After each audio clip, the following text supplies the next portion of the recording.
Okay, this is the second video in a series of videos that we're looking at to learn how to diagnose GenMap and identify stockages and be better coaches while we're doing iron on iron for practitioners. So let's review a little bit as we look at Steve and Jill. We see whether they're a church or church start, they're a believer. If they had an asterisk here, it would be a new believer. Another asterisk, baptized here recently by whoever's training them. The B is for the symbol that they are a baptizer, and we'll see the folks that they baptize here in just a second. Their name, the date that they started training, and then the 5 elements of the 4 fields that they have been trained in. Okay, so let's, right now it could be daunting trying to look at this whole thing. So let's look at one stream at a time. Let's look at Mia first. Okay, so Mia has a church start. She was a believer when Steve and Jill started training her. So she was not a brand new Christian that they led to Christ.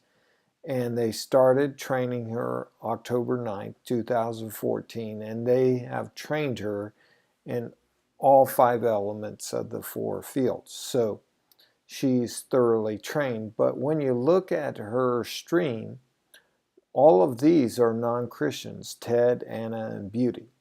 And so that can tell us several things. But we don't want to jump to conclusions and make accusations, and we never ever attack a person's character when we're doing iron on iron. But we can attack the plan and the process. So we want to start asking Mia questions. She did have a church start, so she got started with a group of people. And so we need to ask the question, were these people a part of your original group? And if the answer to that is yes, have you been with these 3 people the entire time? If the answer is yes, it's probably time to do a house of peace search. And we want to also ask Mia, how often is she sharing the gospel? Now, if Mia's like me, the worst evangelist in the world, and she's shared the gospel 2,000 times since October 9th, well, you can't falter. Remember that the fruit belongs to God, the effort belongs to us. You know, there are the controllables and uncontrollables. And if she's doing a good job of sowing seed and she has these 3 non-Christians in the group, great. Doing cheetah flips over that. But if she's not sowing the seed and not sharing with other people, and these far from God folks are not moving, they're not growing at all, they're not responding to the gospel, my counsel to Mia would be, hey, you need to cut these folks loose, give them the Bible studies, and say, hey, you guys go for it. When you receive Christ, give me a call and I'll continue your training. But she needs to get out into the harvest and do some more seed sowing and look for 4th soil men and women who respond to the gospel. Okay, so that's Mia. You might have seen some other things that I didn't, so just write them down if you saw some other things. Okay, so let's take a look at Robert and Sue. Steve and Jill led Robert and Sue to Christ. We can tell that by the cross and 2 little asterisks here. And they baptized them. So that's how you see that Steve and Jill are baptizers. They started their training in November of 2014. So it's been a while, and Robert and Sue have yet to reproduce. And they've been pretty far down the training circuit, fields 1 through 4. So this is obviously a stuckage. They've been at this for months and haven't reproduced. So, what questions would you ask Steve and Jill about Robert and Sue? One of the first questions is, are they sharing the gospel? Are they obeying the commands that they've been going through in field 3 in discipleship, which cover field 1 and 2, oikos mapping, house of peace search, sharing the gospel, their story, Jesus' story, stories of hope, and probably if they've been at it that long, they're probably not doing that. And so, but on the other hand, they could be very faithful at doing this, and they just haven't seen any fruit yet. So that's why it's better to ask the questions and let Steve and Jill clarify rather than making accusations or jumping to conclusions. All right. So what I want you to do now is I just want you to pause the video, and I want you to look at this stream right here, and I want you to write down the potential stuckages that you see in Edgar's stream. Okay, so as you looked at Edgar's stream, you should have noticed something right away. He started training June 14th, 2014, so Edgar's been at this for a while. He immediately got Sam, who was already a believer, and then Craig, a couple of months later, comes into the stream here. But notice this, all three are existing believers, and there are no brand new baby Christians in this stream. So that stuckage should jump out at you right away. Look at the training cycle. They've been through all 5 elements of the 4 fields, all 3 of them. And there are no baby Christians to show for it. So now, again, these, Edgar, Sam, and Craig could be out there sharing the gospel like crazy, and nobody's coming to Christ. They can't control that.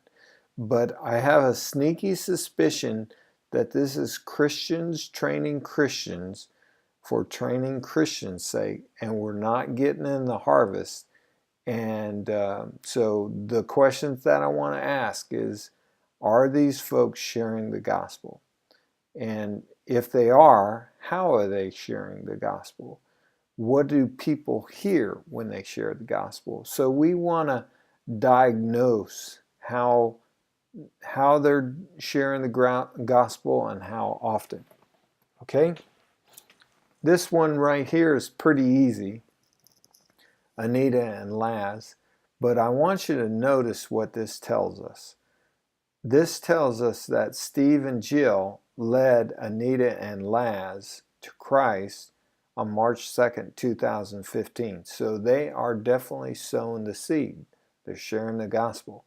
Now, one of the things that they might be doing is they may be sharing the gospel by themselves and leading people to Christ, and these folks are not seeing it modeled. So we know that Steve and Jill are sharing. Are they modeling it for others?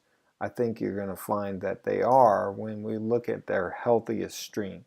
But this is a good sign because Steve and Jill are still leading people to Christ and still training brand new baby Christians. All right, let's go to the final stream. This is a really healthy stream, but it's not without its stuckage. So what I want you to do is I want you to pause the video and identify the stuckage in this. All right, like we were saying, this is a very healthy stream. Corey has started a church. So this is the first generation church. If this is Gen 0, this is Gen 1.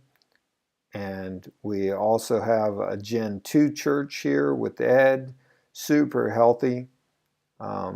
One of the things that we see is that Corey hasn't marked down how far Solomon has gotten in the training process. That's okay. We're updating these things all the time. It's messy. We don't need to be, crazy people when it comes to gen mapping, but the best we can do is what we do. So, but you can see, man, this is super healthy. Church start here, church here. They've been in the training pipeline for a little while, but they're seeing things. This is a relatively new church that Ed has. Trevor is a brand new baby Christian who's been baptized. We see the baptism right here. Actually, Corey has led Trevor, Ed, and Solomon to Christ. This is super exciting right here. And you can see that Corey's training these guys, so doing a good job. Okay, now this is where you may have identified this stuckage. When we look at Ed's stream, he's doing a good job. He's leading guys to Christ, but what's missing?